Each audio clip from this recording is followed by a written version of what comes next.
بسم اللہ الرحیم قل لا اسألکم علیہ اجرا الا المودۃ فی القربى قال اللہ تبارک و تعالی فی القرآن المجید والفرقان الحمید یا ایہا الذین آمنوا قوا انفسکم و اہلیکم نارا صدق اللہ العظیم و صدق رسولہ النبی الکریم الامین ونحن علی ذلک لمن الشاہدین والشاکرین والحمد للہ رب العالمین ان اللہ وملائکتہ یصلون علی النبی یا ایہا الذین آمنوا صلوا علیہ وسلموا تسلیما الصلاۃ والسلام علیک یا سیدی یا رسول اللہ وعلی آلک واصحابک یا حبیب اللہ۔ مل کے درود شریف پڑھیے سارے حضرات۔ الصلاۃ والسلام علیک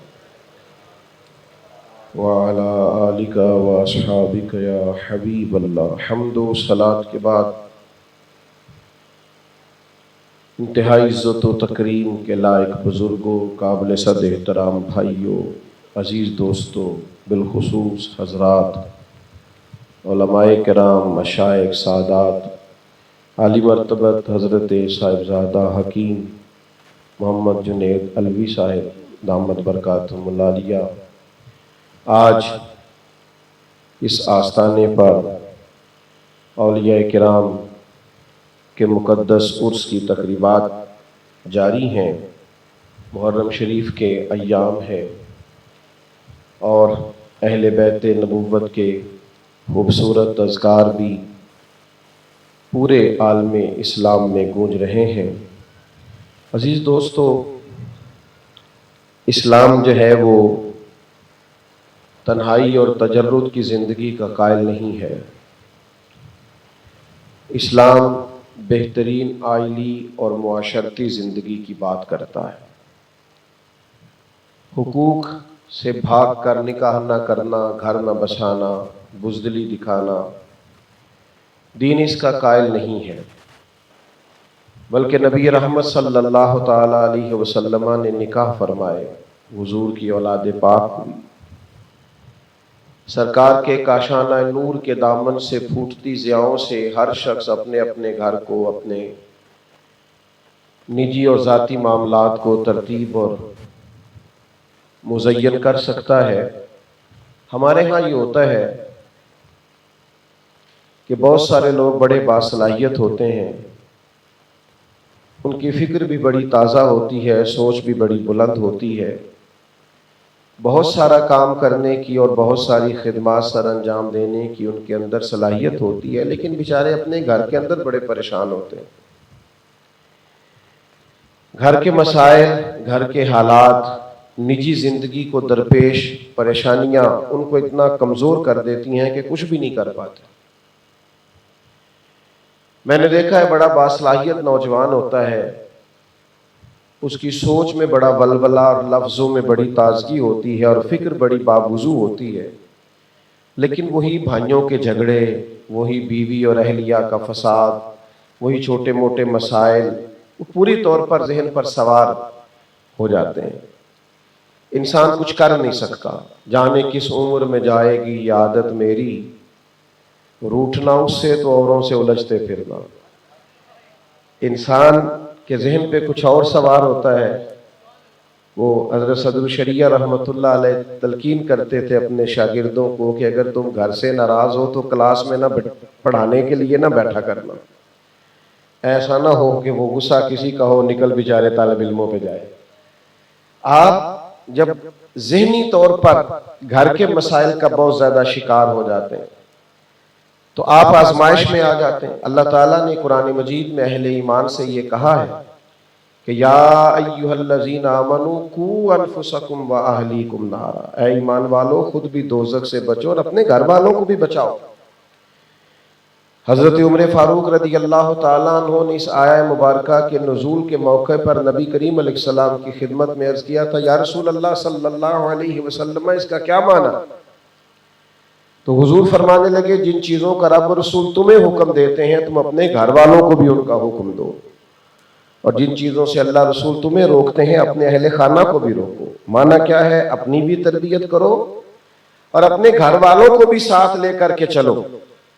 ہم یہ کرتے ہیں کہ ہم اپنی بعض ذاتی معاملات میں اتنے الجھ جاتے ہیں کہ ہم گھر کی تربیت پر اس طرح سے وقت نہیں دیتے جس طرح سے کہ وقت دینا چاہیے۔ ہم اپنی سوچوں سے اپنی فکروں سے باہر تو ایک اچھا ماحول قائم کرنا چاہتے ہیں، لیکن اپنے بچوں اور اہل خانہ کو اس میں شامل نہیں کرتے۔ آپ کا خاندان بھی اگر اس مشن کا حصہ ہو جائے جو آپ کا مشن ہے تو آپ کے لیے آسانی ہو جاتی ہے، آپ کا بہت سارا کام بٹ جاتا ہے، تقسیم ہو جاتا ہے۔ اللہ کے حبیب علیہ السلام نے ہمیں ایک خوبصورت گھر بنا کے دکھایا ہے، اور اس گھر کی محبت ہم پر ضروری قرار دی ہے۔ قُلْ لَا أَسْأَلُكُمْ عَلَيْهِ أَجْرًا إِلَّا الْمَوَدَّةَ فِي الْقُرْبَى، فرمایا محبوب ان سے فرما دیں کہ میں تبلیغ دین پر تم سے کوئی اجر نہیں مانگتا، ہاں اگر کچھ کرنا ہے تو میرے اہل بیت سے محبت کرنا۔ اس کی ایک وجہ علماء نے یہ لکھی ہے کہ اگر حضور کے کاشانہ نور سے پیار کرو گے نا، حضور کے اہل بیت سے محبت کرو گے تو تمہیں پتہ چلے گا انہوں نے زندگی کیسے گزاری ہے۔ تم نے اپنے گھر کو اس طرح تشکیل دینا ہے جو طریقہ رسول پاک علیہ السلام نے ہمیں دیا۔ ہم بھلا اپنا گھر کیسے بناتے ہیں؟ ہم چاہتے ہیں ساری سہولیات سمٹ کر میرے آنگن میں آ جائیں، ہر قسم کی آسائشیں، ہر قسم کی آسانیاں دے دیں آپ اپنے بچوں کو، ساری آسانی۔ منع نہیں ہے اگر آپ کے پاس جائز پیسے ہیں، لیکن اس کا آپ نقصان دیکھیں گے۔ وہ اگر خود اٹھ کے پانی کا گلاس نہیں پیتے تو آپ کو بھی کبھی نہیں دیں گے۔ اگر ان کی زندگی اتنی سکون والی آسانی والی ہو گئی ہے تو آپ مت سمجھیں آپ کا حکم وہ بھاگ بھاگ کے مانیں۔ آپ نے ان کے لیے بہت اچھے طریقے سے بھی منصوبہ بندی کی ہوگی تو آپ کے کام کو کبھی لے کے آگے نہیں چلے۔ نبی پاک علیہ السلام کے اہل بیت کا طریقہ کیا ہے؟ حضور نے اپنی اولاد کے لیے اللہ سے دعا مانگی، اللہ کے حضور دعا مانگی، یہ جامع ترمذی میں موجود ہے۔ اللہ کے حبیب عرض کرتے ہیں اللہ ایک وقت روٹی دینا اور ایک وقت فاقہ دینا۔ آپ کو نہیں ملے گا آج کوئی یہ والی دعا مانگتا، لیکن سیاستہ میں موجود ہے۔ حضور نے اپنے لیے اپنی اولاد کے لیے دعا مانگی، اے اللہ ایک وقت روٹی دے، ایک وقت فاقہ دے، اور مالک جب تو رزق دے تو میں تیرا شکر ادا کروں، اور جب فاقہ ہو تو میں تیری بارگاہ میں التجا کروں۔ نبی پاک صلی اللہ تعالی علیہ وسلم مجبور نہیں ہے فقر پر۔ یہ جو حضور کے گھر کے اندر مہینہ مہینہ چولہا نہیں جلتا تو کیا کوئی معاذ اللہ مجبوری ہے نہیں چلتا؟ کیا اس پر معاذ اللہ حضور مجبور ہے؟ نہیں۔ غریبوں سنو، دراصل یہ فقیری یہ میرے نبی کی پسند ہے، یہ فاقہ کرنا یہ حضور کی چاہت ہے، یہ انداز یہ نبی پاک کا محبوب ہے۔ تھوڑا کھانا کھانا، سادہ طرز زندگی رکھنا اور کبھی کبھی فاقہ کرنا، کبھی کبھی آزمائشوں میں آنا، یہ حضور کی طبیعت۔ اور میرے بھائیوں دولت اگر بڑی اچھی ہوتی تو سب سے زیادہ سیدہ فاطمہ کی تجوریوں میں ہوتی، سب سے زیادہ اس گھر میں ہوتی۔ حضور تو فرماتے ہیں رب جس سے پیار کرے اسے اس طرح دولت سے بچاتا ہے جس طرح تم سردیوں کے بیمار کو ٹھنڈے پانی سے بچاتے ہو۔ اللہ تو بچاتا ہے کہ اس پر دنیا داری کا غلبہ نہ ہو۔ ہم صرف سکھ تلاش کر کے، میں منع نہیں کر رہا، نبی کریم علیہ السلام نے ارشاد فرمایا اگر اللہ تمہیں وسعت دے تو اپنے گھر والوں کو دو، جائز پیسے ہیں تو منع نہیں، لیکن آپ انہیں اس طرح سے سہولیات کا عادی نہ کریں۔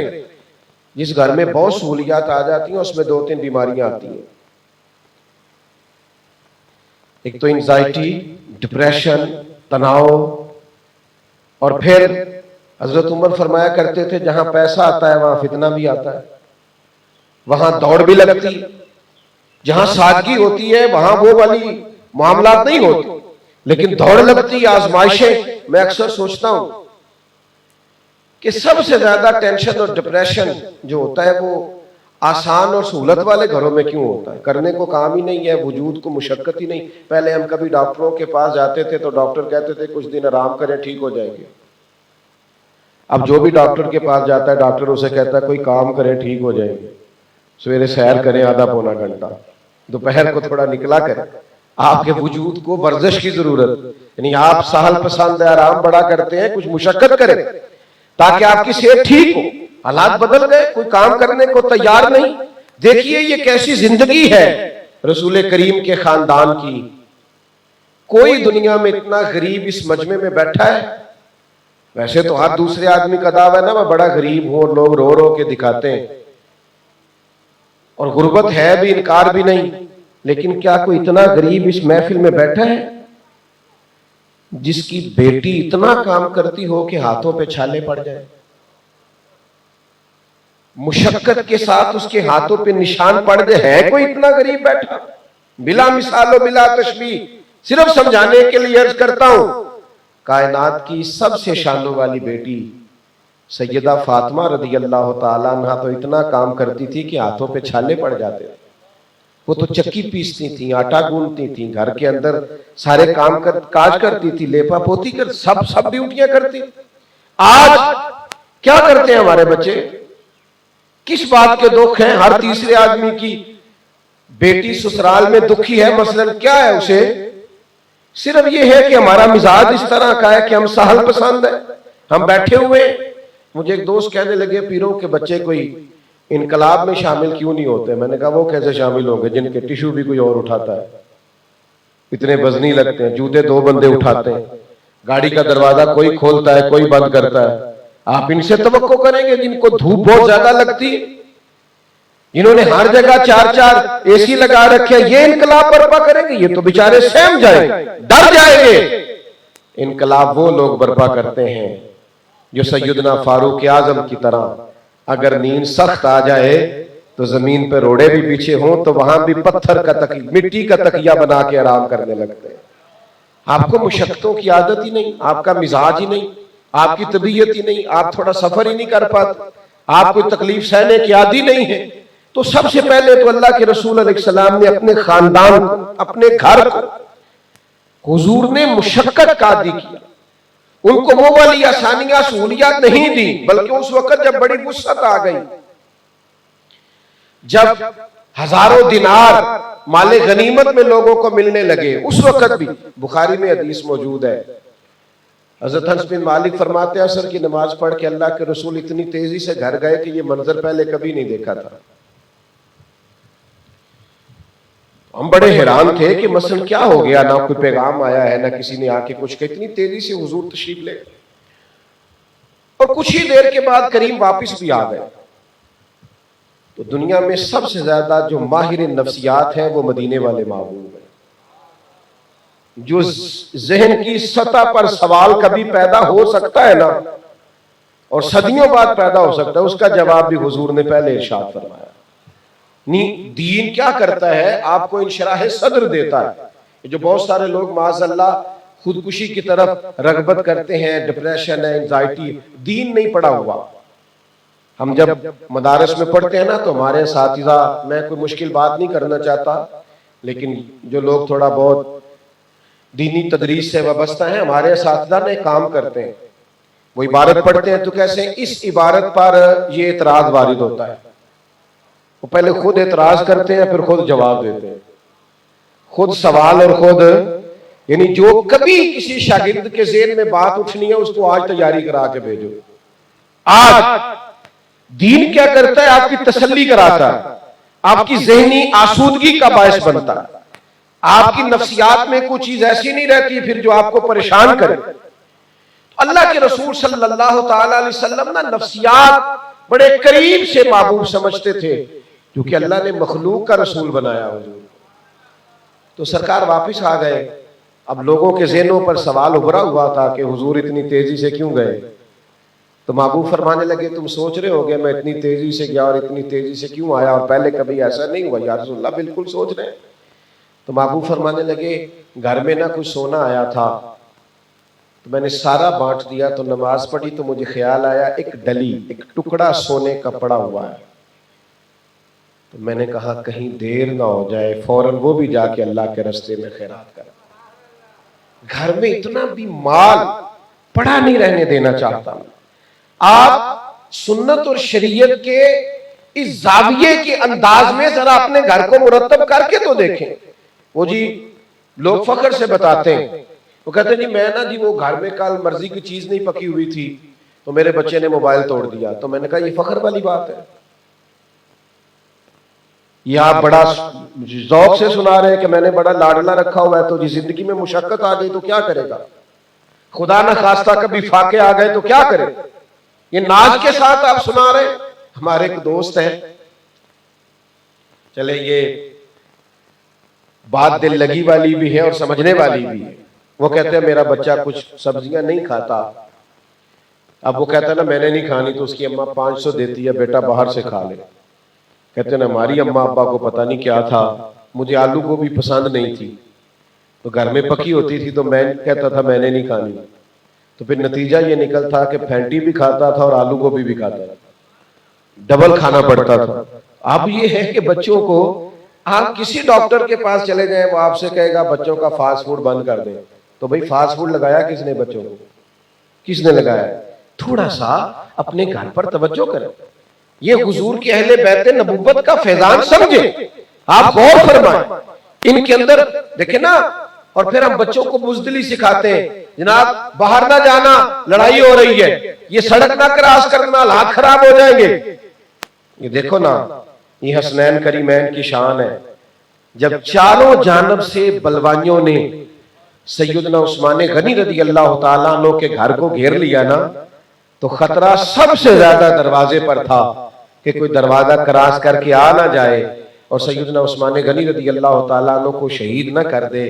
حضرت مولا علی شیر خدا رضی اللہ تعالیٰ عنہ اپنے دونوں شہزادوں کو لائے.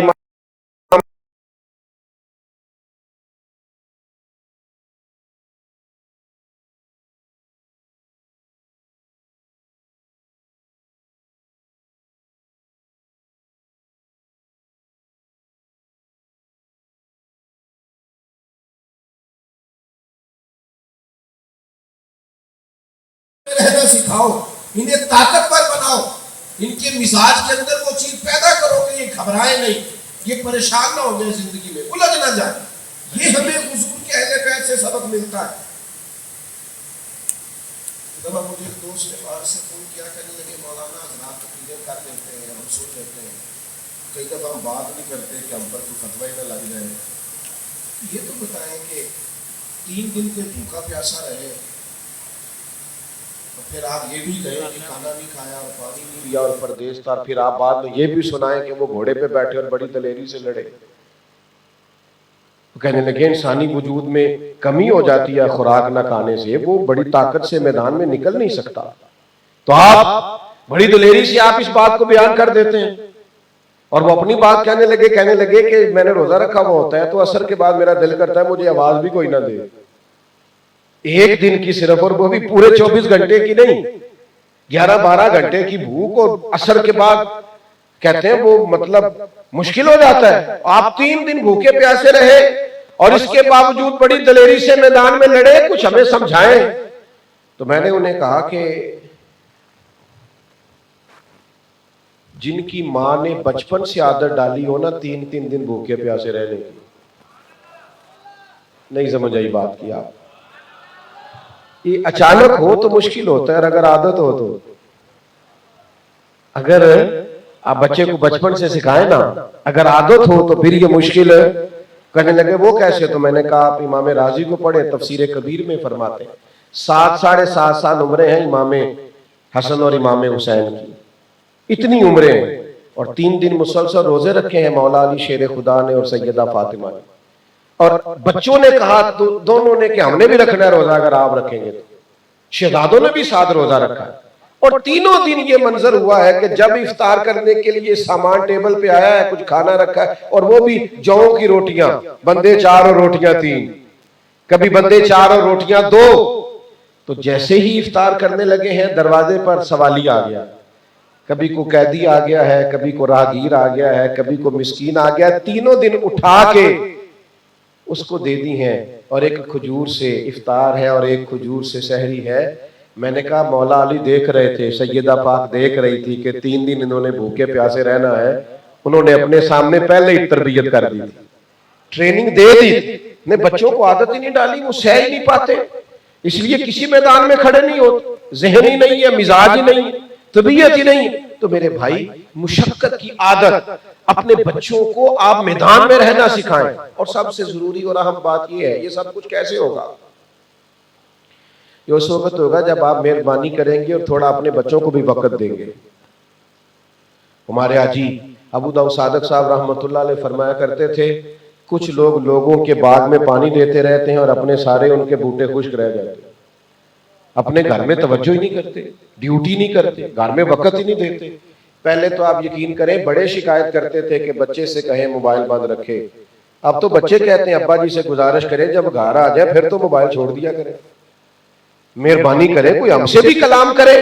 یہ دیکھیے نا، مصروف ترین وقت ہے نبی کریم علیہ السلام کا، حضور کی حیات مبارکہ کا لمحہ لمحہ، مرحوم آدم چشتی نے کہا تھا تیری حیات پاک کا ہر لمحہ پیغمبر لگے، ایک ایک لمحہ نبی ہے حضور کی زندگی کا، ہر وقت دین کی خدمت، ہر وقت تبلیغ۔ اور پھر مدینہ منورہ میں منافقین کی سازشیں، کافروں کی شرارتیں، جنگ کے لیے صف بندیاں، بڑے بڑے مشکل مراحل، لیکن اس کے باوجود حضور اپنے اہل خانہ کو وقت دیتے۔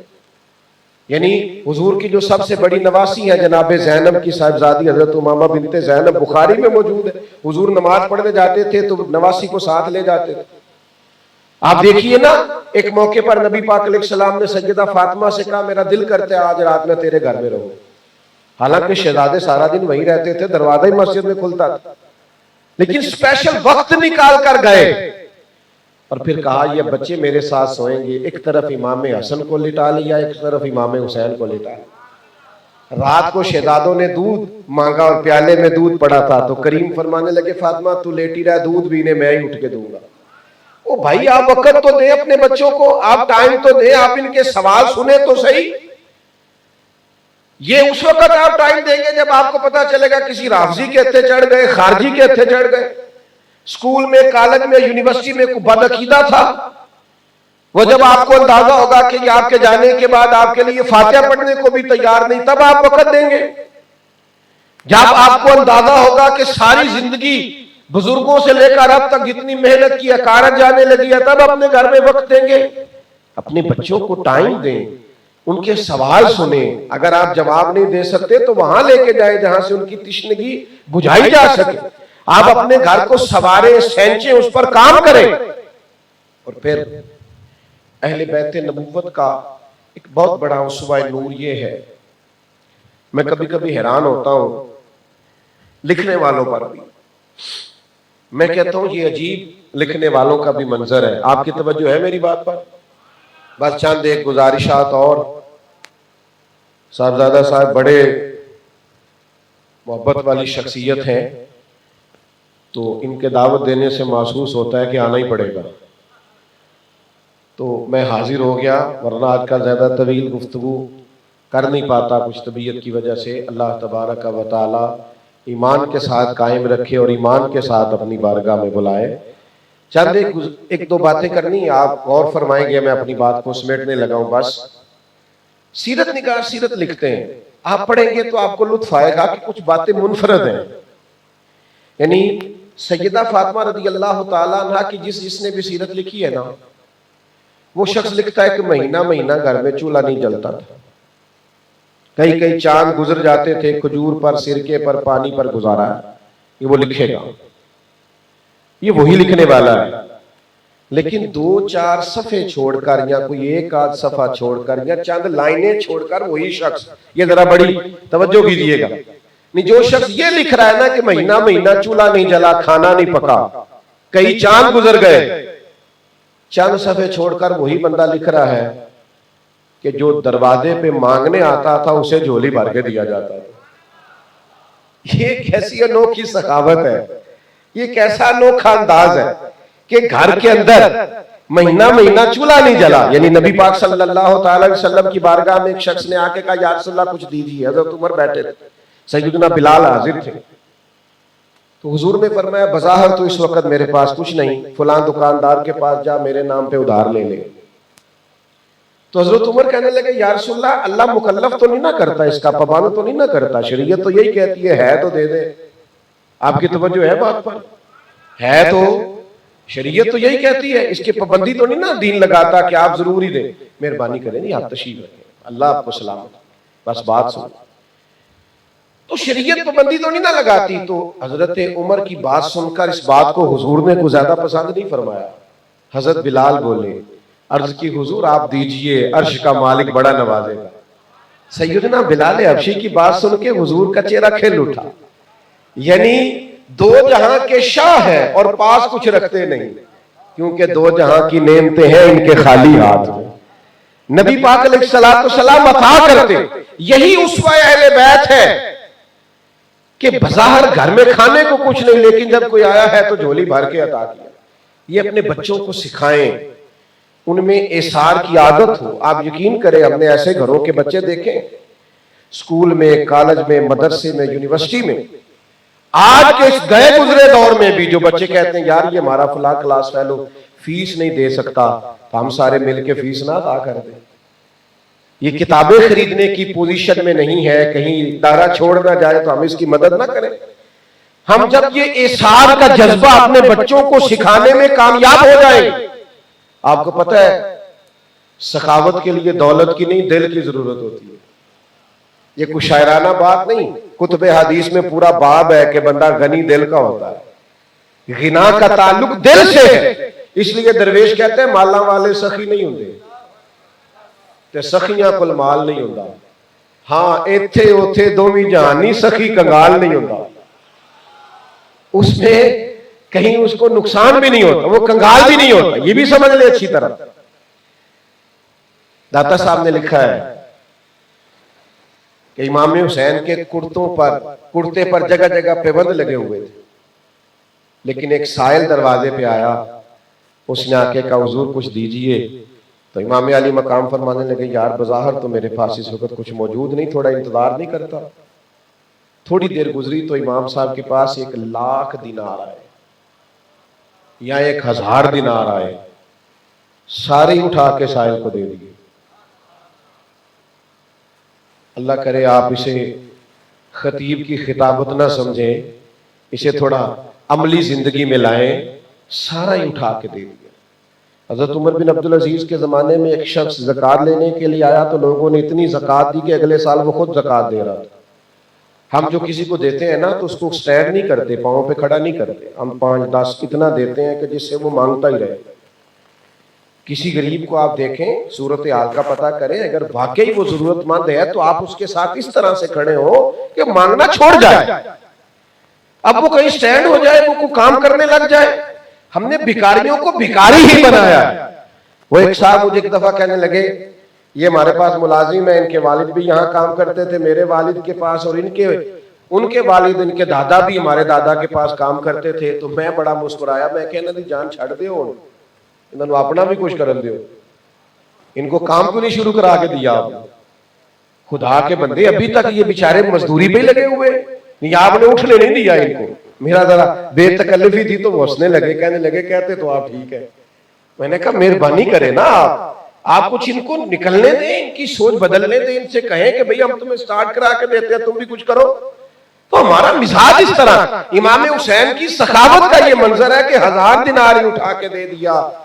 پر سیدہ پاک کی لال کی عظمت کے قربان جائیں، فرمانے لگے میں تجھ سے معذرت خواہ ہوں، تجھے انتظار کی مشقت اٹھانی پڑی.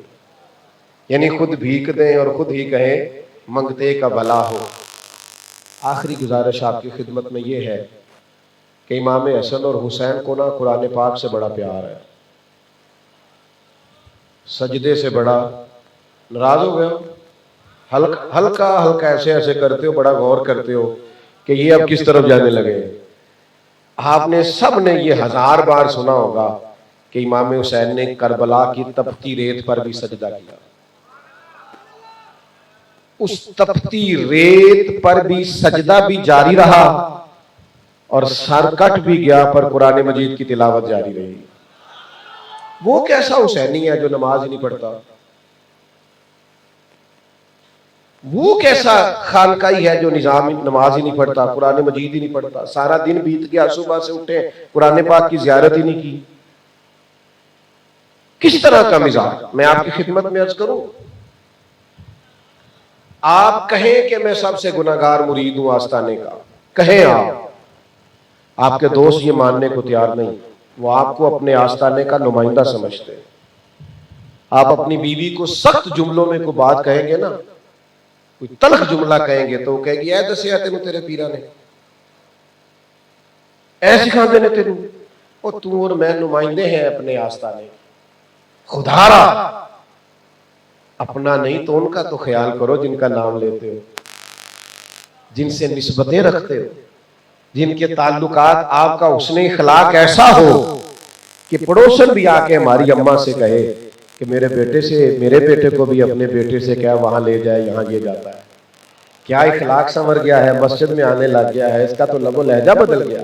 لیکن میرے بھائی اگر آپ صرف گفتگو پہ زندہ ہیں، آپ کے انداز میں تبدیلی نہیں آتی، آپ کے گھر والے پردہ ہی نہیں کرتے، شریعت کی حدود کا ہمیں خیال ہی نہیں ہے، تو پھر خالی کرامات سنانے سے کوئی مطمئن ہونے کے لیے تیار 9-10 محرم کی درمیانی رات تھی۔ عمر ابن سعد نے کہا جناب امام علی مقام سے کہ حسین یہاں بیعت ہے اور یہاں جنگ ہے، تو بتائیے کیا کرنا ہے؟ تو امام حسین فرمانے لگے صبح بتاؤں گا۔